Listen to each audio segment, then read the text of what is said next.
अवकाश पर 10,000 पशु चिकित्सा कर्मी, पशुपालन मंत्री और विभाग के शासन सचिव ने मांगा था समय। आपको बता दें कि 20 अगस्त को मांगा था 7 दिन का समय और 7 दिन में प्रमुख मांगों के निस्तारण का दिया था आश्वासन। आज पूरा हो रहा है सरकार का मांगा गया 7 दिन का समय। और ऐसे में आपको बता दें कि राजस्थान पशु चिकित्सा कर्मचारी संघ ने दिया है नोटिस। संस्थाओं पर तालाबंदी का दिया हुआ है नोटिस। संघ के 11 सूत्रीय मांग पत्र से जुड़ा ये पूरा मामला, जहां 29 दिन के आमरण अनशन के बाद हुई थी सरकार से वार्ता। मुख्य सचिव की अध्यक्षता में 11 अप्रैल को हुई थी ये वार्ता, जहां सभी 11 मांगों पर 3 महीने में आदेश जारी करने पर बनी थी सहमति। और आपको बता दें कि प्रदेश अध्यक्ष अजय सैनी ने सीएम गहलोत से हस्तक्षेप की मांग की थी। 7 लाख से अधिक गौवंश है लंपी स्किन से संक्रमित और 35,000 से अधिक गौवंश की हो चुकी है मौत। ऐसे में तालाबंदी से प्रदेश में लंपी स्किन डिजीज की रोकथाम पर पड़ेगा प्रभाव। 10,000 पशु चिकित्सा कर्मचारी सामूहिक अवकाश पर, तो वहीं आपको बता दें कि 6500 पशु चिकित्सा संस्थाओं पर लगे ताले। और इसी खबर पर ज्यादा जानकारी के साथ दामोदर हमारे संवाददाता लाइव हमारे साथ जुड़ चुके हैं। दामोदर, क्या जानकारी मिल रही है आपको, क्या खबर?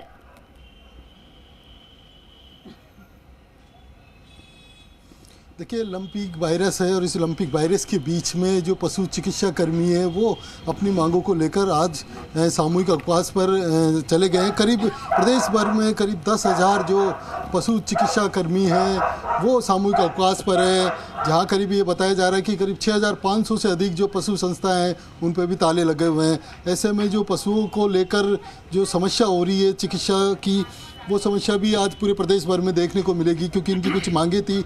उन मांगों को लेकर जो सचिवालय में जो शासन सचिव से जो समय अवधि ली गई थी 3 महीने की, वो खत्म होने के बाद सरकार ने 7 दिन का समय मांगा था। 7 दिन का समय खत्म होने के बावजूद भी इनकी मांगों पर कोई कार्रवाई नहीं हुई। ऐसे में अब जो सभी पशु चिकित्सा कर्मी हैं वो अब सामूहिक अवकाश पे चले गए हैं। इनकी क्या क्या मांगे हैं उनको लेकर भी बात करेंगे, क्योंकि सभी जो करीब जो जयपुर में मौजूद हैं वो यहाँ पर जो बहुउद्देशीय पशु चिकित्सा जयपुर है यहाँ पर मौजूद हैं, क्योंकि ये सभी लोग अपने सामूहिक अवकाश पे काम नहीं कर रहे हैं, क्योंकि सिर्फ जो वेटरनरी डॉक्टर हैं वो अकेले ही अब जो पशु हैं उनको देख रहे हैं, और कुछ ऐसे जो इंटर्न हैं उनके माध्यम से भी सहयोग लिया जा रहा है। लेकिन फिर भी कुछ समस्याएं काफ़ी देखने को मिल रही है, क्योंकि लगातार जो पशु हैं वो क्योंकि पहुंच रहे हैं अस्पतालों में। लंपी जो वायरस है, जो खतरनाक वायरस है, इससे कई पशुओं की भी मौत हो चुकी है।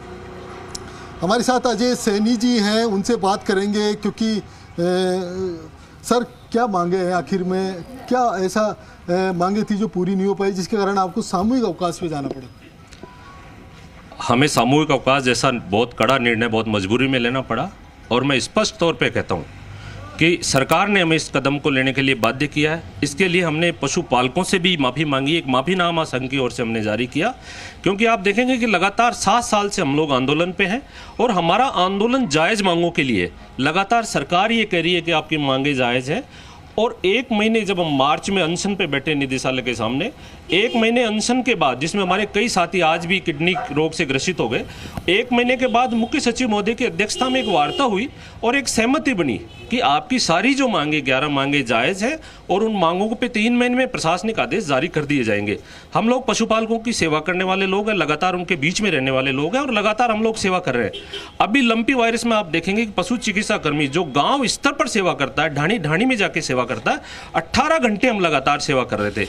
ये बात हमने सरकार से भी बार बार निवेदन किया, हमने शासन को भी ये बात बताई, और 3 महीने के होने के बाद भी जब हम लोग लगातार शासन और सरकार से संवाद करते रहे, किसी ने हमारी मांग पर, उनको ये लगा कि या तो सरकार ये चाहती है कि मजबूर किया जाए इनको आंदोलन पर आने के लिए, सरकार की क्या मंशा ये पता नहीं चल पा रहा।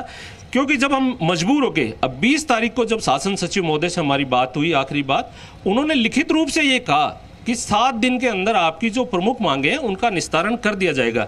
मैं बहुत स्पष्ट तौर पे कहता हूं कि हमने सरकार को भी, माननीय मंत्री जी को भी निवेदन किया कि अगर हमारी कोई मांग जायज़ नहीं है तो आप हमारी मांग को काट दीजिए, हमें ये इस चीज़ का हमें संतुष्ट कर दीजिए कि आपकी मांग जायज़ नहीं है। लेकिन लगातार सरकार ये कह रही है आपकी मांगे जायज़ हैं, आपकी मांग पूरा होना चाहिए। अब 7 दिन पूरा होने के बाद भी जब हम लोग मजबूरी में, हमने कल भी शासन सचिव महोदय से 2 घंटे वार्ता की, लेकिन वित्त विभाग की जो हठधर्मिता है, मुझे पता नहीं क्यों, क्योंकि हमारी कई मांगे ऐसी हैं जिसमें सरकार का 1 रुपया नहीं लग रहा। आप देखेंगे पदनाम परिवर्तन की हमारी मुख्य मांग है, उसमें सरकार का 1 रुपया नहीं लग रहा और सब लोग ये मांग रहे हैं कि पदनाम परिवर्तन होना चाहिए। हमारी बहुत बड़ी मांग है कि वेटनरी नर्सिंग काउंसिल की मांग है। आप देखें नर्सिंग की काउंसिल है, आयुर्वेद नर्सिंग काउंसिल है, फार्मासिस्ट की काउंसिल है। काउंसिल का काम ये है कि जो क्षेत्र में जो अनरजिस्टर्ड लोग हैं, जो झोला छाप लोग हैं, वो पशुओं को जिस तरीके से इलाज कर रहे हैं, पशुपालकों का शोषण कर रहे हैं, पशुओं को गलत उपचार देने के कारण इस लंपी में मौत हुई है। बार बार जिला कलेक्टर पत्र के माध्यम से ये कह रहे हैं कि झोला छाप डॉक्टरों की वजह से मौतों का आंकड़ा बढ़ा है। हम भी यही मांग कर रहे हैं कि वेटनरी नर्सिंग काउंसिल की स्थापना की जाए ताकि ये झोला छाप जो लोग हैं उन पर अंकुश लगे।